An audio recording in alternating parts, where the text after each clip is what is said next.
The world outside was silent, but the jungle pulsed with life, danger, and secrets that had been buried long before Rambo arrived. The air was heavy, humid, and pungent with the scent of earth and decay.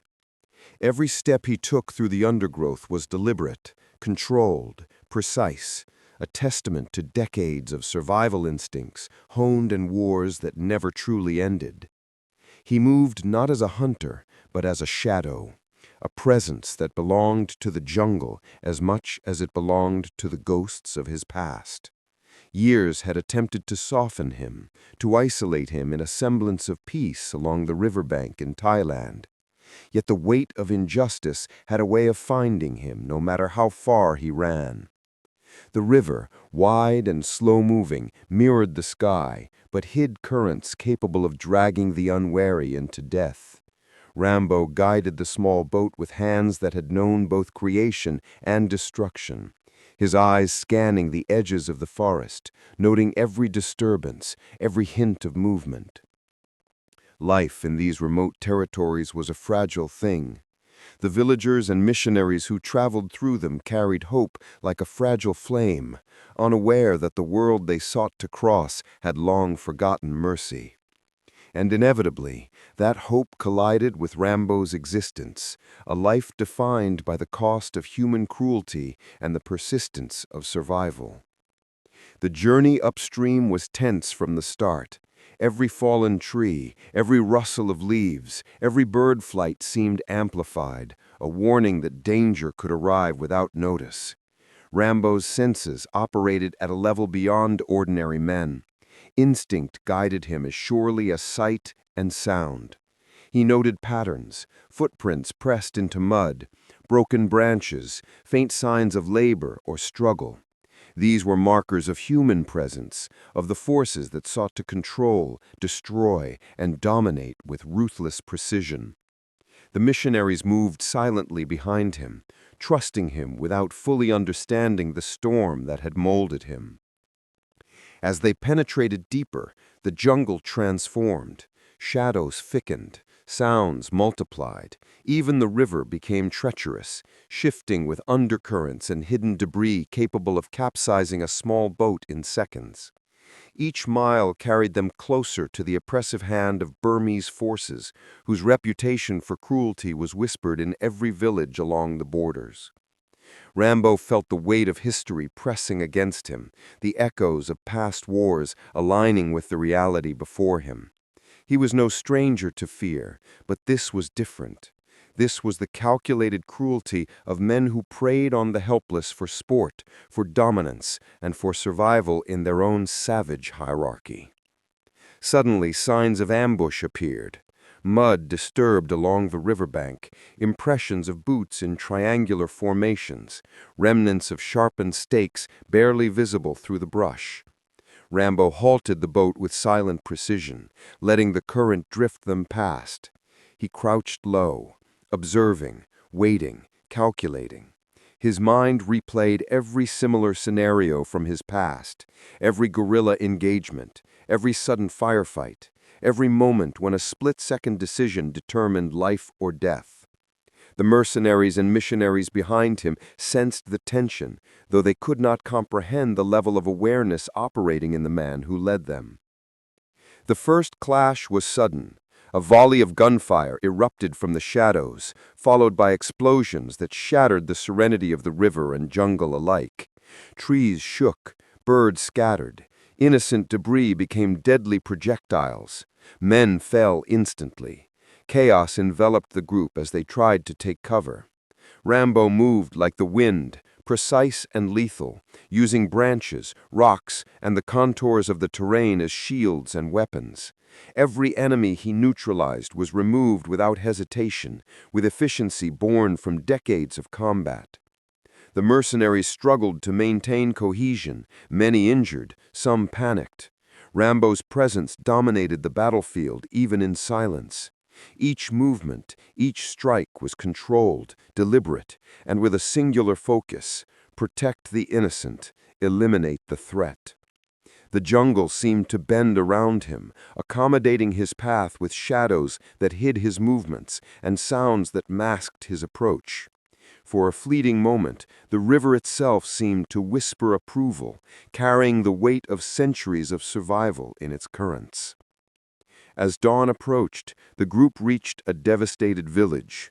Fires burned along the edges, walls of huts were broken, some reduced to smoldering ash.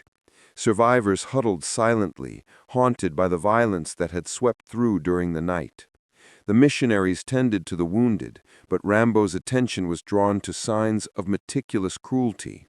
Traps, cages, and evidence of systematic intimidation painted a picture of a foe not merely acting on impulse, but guided by an organized, merciless hierarchy.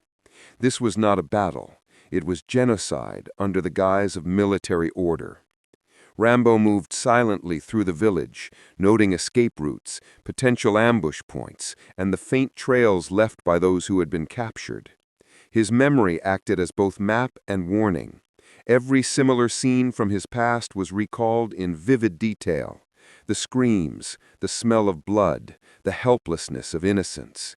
And with each observation, the resolve hardened within him. Action was inevitable. Delay was dangerous. Hesitation was unacceptable. At the edge of the village, he paused. The weight of the world, the history of his life, the pain of loss, and the burden of survival converged into a quiet, simmering intensity. The missionaries looked to him, hope mingled with fear, but Rambo remained focused inward. He had learned that hope was fragile, easily shattered, and that those who wielded it poorly were often destroyed by the world's brutality. He could not afford to make mistakes. One wrong move, and the innocent would die. The enemy would triumph. The decision to move forward was not sudden. It was deliberate, a quiet acknowledgement of duty. The enemy had entrenched positions. Reinforcements would arrive if delayed. The landscape offered few options, but Rambo had seen impossible odds overcome by precision, patience, and strategy. His life had been a testament to such moments. Slowly, deliberately, he positioned himself along the perimeter, noting blind spots, patrol rhythms, and the natural cover provided by the riverbank and jungle. As the first sun rays pierced the canopy, illuminating patches of mud, reeds, and the occasional flicker of enemy movement, Rambo prepared. Not with arrogance, not with rage, but with the certainty of a man who had accepted that violence, when necessary, was both his burden and his purpose. He did not need to strike to prove power. He needed to strike to preserve life. Each motion was calculated, each action deliberate. Time seemed to slow around him, the forest and river holding their collective breath in anticipation of what was to come. The first shots rang out not from hesitation, but from inevitability. A soldier fell before he could even perceive the threat. Another collapsed as Rambo's silent, precise intervention neutralized the danger without alarming the rest of the compound. The chaos escalated, but Rambo's calm, methodical approach dominated the battlefield. Every movement was optimized, calculated, unavoidable. The attackers realized too late that they had stepped into a force shaped by decades of relentless survival and combat. The mercenaries and missionaries, though terrified, were shielded by the silent storm that moved through the trees. Hours passed in a blur of violence, strategy, and survival. By mid-afternoon, the jungle had returned to a deceptive calm. The enemy lay scattered, defeated, and the village, though scarred, was alive. The missionaries had been rescued, the villagers temporarily safe. And yet, as Rambo surveyed the aftermath, he understood that this was only a momentary reprieve. The forces they faced would recover, new threats would rise, and as long as innocence existed in lands ruled by cruelty, men like him would be required. Rambo allowed himself a rare moment to breathe, the river reflecting the sky above and the ruined landscape behind him. He looked at the faces of those he had protected, not in triumph, not in pride, but in acknowledgement of the lives preserved. For him, survival was never about glory. It was about responsibility. It was about ensuring that those who could not defend themselves had a chance to continue living. In that quiet, exhausted moment, he felt the weight of both relief and inevitability. The world had been changed, but only slightly, and the fight, he knew, was far from over. The jungle waited. The river flowed. Shadows moved. And Rambo, the silent guardian forged by decades of war, prepared for whatever came next. The jungle had swallowed the first battle, yet the echoes of gunfire and suffering lingered like a phantom presence. Rambo moved through the dense undergrowth, his steps deliberate, almost silent, a predator shaped not by instinct alone, but by decades of understanding conflict, terrain, and human cruelty. The air was thick with humidity, sweat, smoke, and the faint stench of blood. Even the river, now slightly calmer, whispered warnings of hidden currents and submerged dangers. This was no ordinary terrain. It was a living, breathing force, one that demanded respect and demanded caution. The mercenaries and missionaries followed at a cautious distance, their eyes wide, their movements slower, burdened by fatigue and shock. They had seen violence before, but never executed with the precision and control of a man who seemed to exist within the very rhythm of danger. Rambo moved through the dense undergrowth, his steps deliberate, almost silent, a predator shaped not by instinct alone, but by decades of understanding conflict, terrain, and human cruelty. The air was thick with humidity, sweat, smoke, and the faint stench of blood. Even the river, now slightly calmer, whispered warnings of hidden currents and submerged dangers. This was no ordinary terrain. It was a living, breathing force, one that demanded respect and demanded caution. The mercenaries and missionaries followed at a cautious distance, their eyes wide, their movements slower, burdened by fatigue and shock. They had seen violence before, but never executed with the precision and control of a man who seemed to exist within the very rhythm of danger. Rambo observed the shifting light, the rustle of leaves, the subtle signs of approaching foes. Each step was an assessment, each glance measured risk. The jungle was not merely a backdrop, it was a partner, a barrier, and a weapon. As they advanced deeper into the territory controlled by the Burmese warlord, the signs of organized terror became unmistakable. Small villages left empty, structures partially burned, traps fashioned from sharpened stakes and tripwires carefully concealed along the paths. Every indication was calculated, designed not to confront, but to terrorize, to control. It was a cruelty that could only thrive in a land where fear was both tool and religion. Rambo's gaze hardened with recognition. He had faced such systems before, and he knew the cost of underestimating them. Hours passed in tense silence. The survivors behind him were aware of the weight of each step, but could not fully comprehend the depth of his awareness. Rambo could read the terrain, anticipate enemy movements, and interpret the subtle signs of ambush with ease. His mind replayed patterns from his past, guerrilla warfare in foreign lands, tactical ambushes, the imperatives of survival. And yet this was different. The stakes were higher, because innocent lives hung in the balance, and failure was measured not just in personal survival, but in the loss of those he had vowed to protect. The first warning came in the form of displaced vegetation and footprints leading off the main path. Rambo crouched low, scanning, feeling the pulse of the jungle through his senses alone. The enemy was near, prepared and confident. The mercenaries tensed, knowing instinctively that the slightest misstep could trigger a deadly engagement. And then the attack began, not as an immediate explosion of violence, but as a series of subtle, calculated moves designed to test, intimidate, and trap. Small explosions, gunfire from hidden positions, and the sudden collapse of previously stable terrain signaled the start of another fight.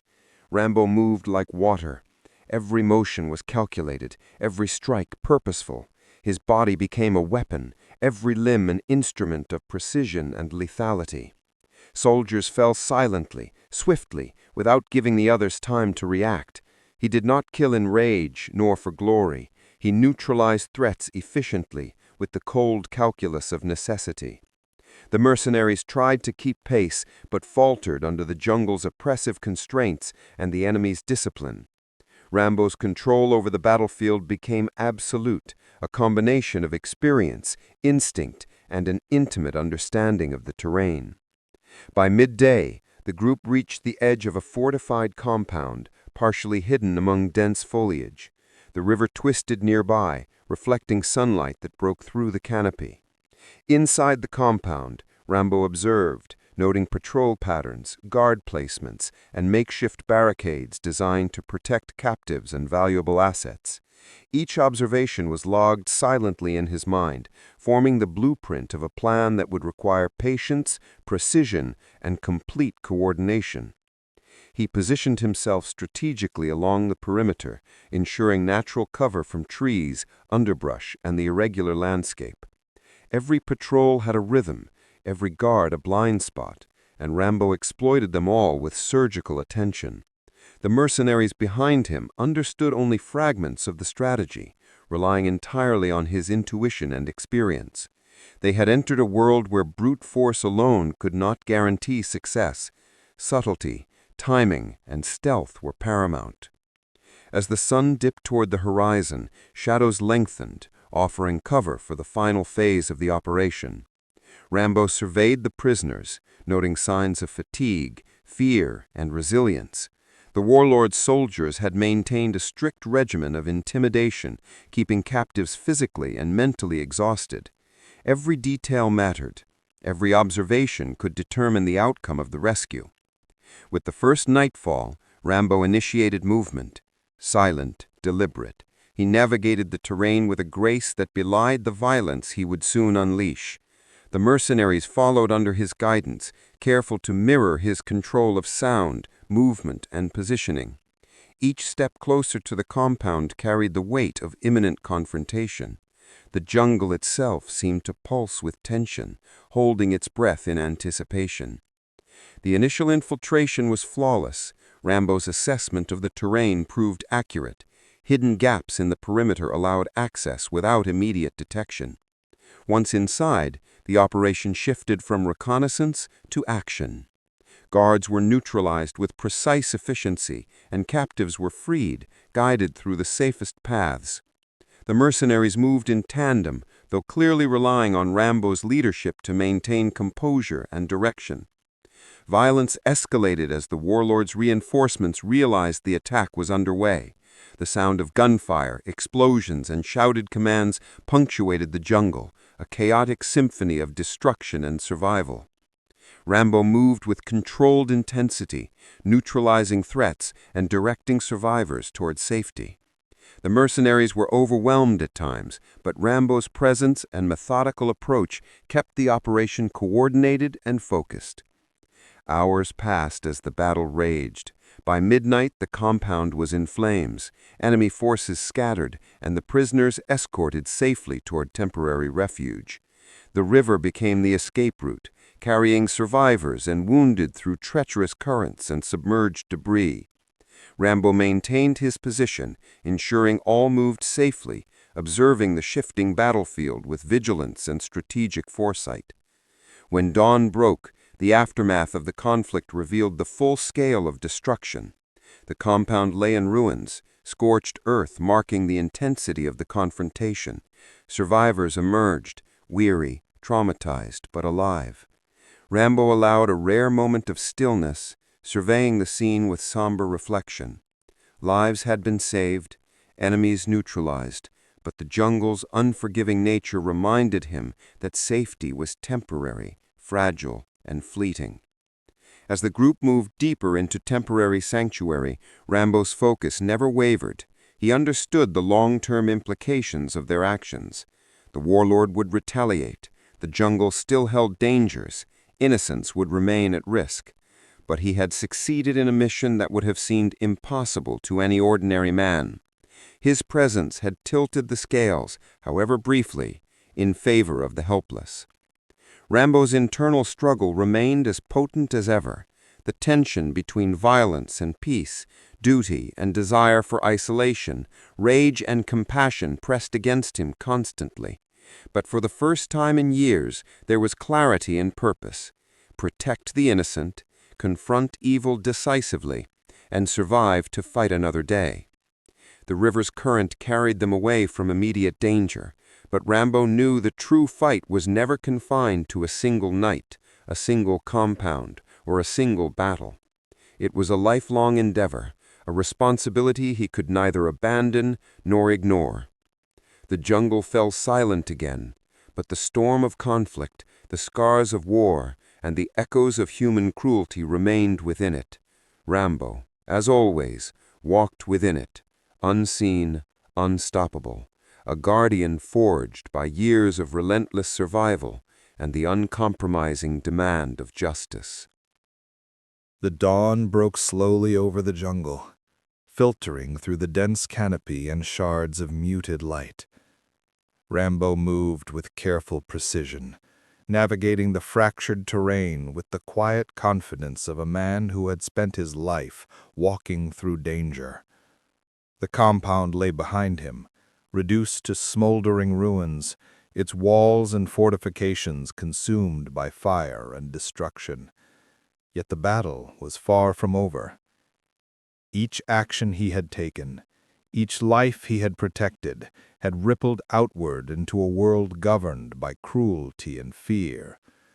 The warlord's reach had not been broken. It had only been momentarily disrupted, and the jungle held the echoes of his wrath, ready to strike again.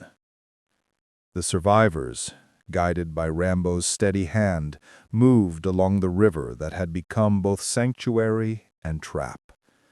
The currents carried them past submerged debris, fallen trees, and the scars of war left by those who had previously walked these paths.